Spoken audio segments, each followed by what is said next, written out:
Welcome to Astronomy Daily. I'm Anna. Today we have an absolutely packed show with some fascinating stories from across the cosmos. We'll be diving into new research about another potential asteroid impact that could cause an impact winter on Earth, explore major changes happening at Russia's space agency, and get you ready for an upcoming total lunar eclipse that you won't want to miss. We'll also check in with NASA's Perseverance rover on Mars, where it's just made an extraordinary discovery, and learn about a breakthrough in solar science that's finally solved a long-standing mystery about our sun. Plus, we'll wrap up with a fun look back at one of space exploration's most enduring mysteries, the case of the moon golf balls. Stay with me as we explore these stories and more right here on Astronomy Daily. A new study has sent ripples through the scientific community with its detailed analysis of what might happen if the asteroid Bennu were to collide with Earth in the year 2182. Now, before anyone starts panicking, it's important to note that the chances of this impact are quite small, about 1 in 2,700. But the research gives us fascinating insights into how such an impact could affect our planet. Bennu isn't exactly a giant as far as asteroids go. It's about 0.3 of a mile across, or around 500 meters. But don't let its relatively modest size fool you. The computer simulations show that if this rocky visitor were to strike Earth, the consequences would be far-reaching and long-lasting. The immediate impact would create quite a show. We're talking powerful shock waves, earthquakes, wildfires, and thermal radiation. But it's what happens next that's particularly interesting. The collision would throw an enormous amount of dust into our atmosphere, somewhere between 100 and 400 million tons. This cosmic dust cloud would hang around for 3 to 4 years, dramatically altering our climate and ecosystems. The researchers found that Earth's average surface temperature could drop by about 7 degrees Fahrenheit or 4 degrees Celsius. Rainfall would decrease by roughly 15%, and plant photosynthesis could drop by up to 30%. Perhaps most concerning is that our protective ozone layer could be depleted by 32%, leaving us more exposed to harmful ultraviolet radiation.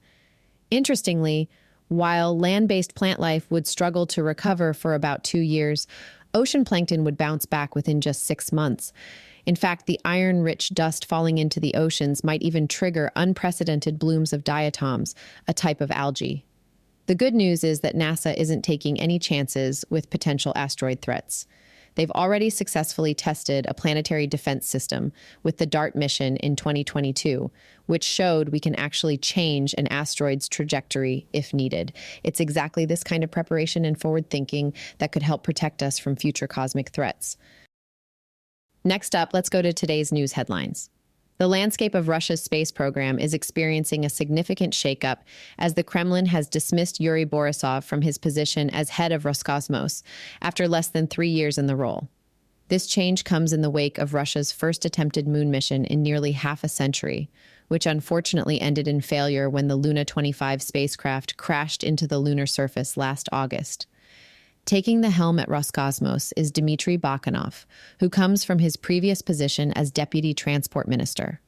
While the Kremlin maintains this is simply a routine rotation to keep the corporation developing dynamically, the timing is particularly noteworthy, given Russia's ambitious plans for the future of their space program. Despite the recent setback with Luna 25, Russia has been laying out bold plans for the coming years. They're preparing to launch their own orbital space station to replace their involvement with the International Space Station. The timeline for this new station is aggressive, with the first 2 modules scheduled for launch in 2027. This transition comes at a crucial moment for Russia's space endeavors. The country has historically been a pioneer in space exploration, from Yuri Gagarin's historic first human spaceflight in 1961 to their long-standing collaboration on the ISS. However, the geopolitical landscape has shifted dramatically, particularly following the Ukraine conflict, though Russia has maintained its space cooperation with the United States even as other relationships have become strained. The new station project represents more than just a replacement for the aging ISS. It's intended to be a platform for scientific, economic, and security-related projects that Russia believes aren't possible within their current ISS segment. As we look toward this new chapter in Russian space exploration, The pressure will be on Bakhanov to deliver on these ambitious goals while maintaining Russia's position as a major player in space exploration. Mark your calendars, space enthusiasts, because we're in for a spectacular celestial show on March 13th and 14th, 2025. A total lunar eclipse will grace our skies, turning our moon a stunning red-orange color as it passes through Earth's shadow. During this mesmerizing event, the sun, Earth, and moon will align perfectly, with our planet casting its shadow onto the lunar surface. The entire moon will travel through Earth's umbra, that's the darkest part of our planet's shadow, creating what many people call a blood moon due to its distinctive crimson hue. Now, you might wonder why the moon appears red during an eclipse rather than simply going dark. It's actually the same phenomenon that gives us our blue skies and red sunsets. As sunlight passes through Earth's atmosphere, blue light scatters away, while red light travels more directly through the air. During the eclipse, sunlight gets filtered through a thick slice of Earth's atmosphere before reaching the moon, essentially projecting all of Earth's sunrises and sunsets onto the lunar surface at once. The best part about lunar eclipses is that you don't need any special equipment to enjoy them. While binoculars or a telescope can enhance your view, the spectacle is perfectly visible to the naked eye. Just find yourself a spot away from bright lights for the best viewing experience. For those planning to catch this celestial event, there's even more to see in the sky that night. Look toward the western horizon, and you'll spot Jupiter and Mars. As the moon's brightness dims during the eclipse, you'll have an exceptional opportunity to observe constellations that might otherwise be harder to spot. The moon will begin its journey in the constellation Leo, right under the lion's hind paw, before crossing into Virgo. This eclipse will be visible from Earth's western hemisphere, making it a prime viewing opportunity for many of our listeners. Remember, these cosmic ballets don't happen every day, so don't miss this chance to witness one of nature's most impressive shows. Now, exciting news from the Red Planet, where NASA's Perseverance rover has just collected what scientists are calling a one-of-a-kind treasure from an area known as Silver Mountain. This 1.1-inch rock sample might not look like much at first glance, but it could provide unprecedented insights into Mars's ancient history. What makes this sample so special is its location and composition. The rocks in this area are believed to have been thrust up to the surface from deep within Mars after an ancient impact billions of years ago. Scientists think these rocks could be pieces of Mars' early crust and might even rank among the oldest rocks found anywhere in our solar system. This is the first sample Perseverance has collected from what geologists call the Noachian Age, a period roughly 4 billion years ago when Mars was regularly bombarded by asteroids and comets. These impacts created many of the crater features we still see on the Red Planet today. The sample's unique textures, unlike anything the rover has encountered before, have scientists particularly intrigued. Since its landing in 2021 near Jezero crater, Perseverance has been methodically exploring and sampling the Martian landscape. The rover has already made several significant discoveries, including rocks showing chemical evidence of past water interaction, a crucial finding since water is essential for life as we know it. While the scientific community is eager to get their hands on this extraordinary sample, there's still uncertainty about when these Martian rocks will make their way back to Earth. NASA is currently reworking its Mars sample return program after cost projections rose significantly. The agency is now evaluating new proposals from industry and academia, with a decision on the path forward expected in 2026. Meanwhile, China has announced plans for its own Mars sample return mission, aiming to launch in 2028, with samples potentially returning to Earth by 2031. This adds an interesting element of competition to the race for bringing back the first pieces of the Red Planet. In a groundbreaking discovery, scientists have finally solved one of the Sun's most persistent mysteries using the Solar Orbiter spacecraft. The question of what drives the solar wind, that constant stream of charged particles flowing from our star, has puzzled researchers for decades.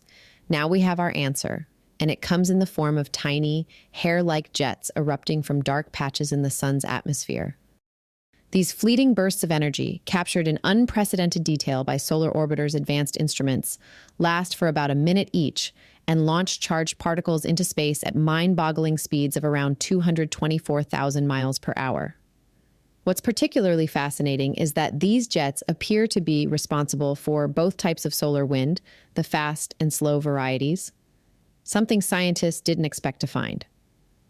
The discovery came during solar orbiters' close approaches to the sun in late 2022 and early 2023.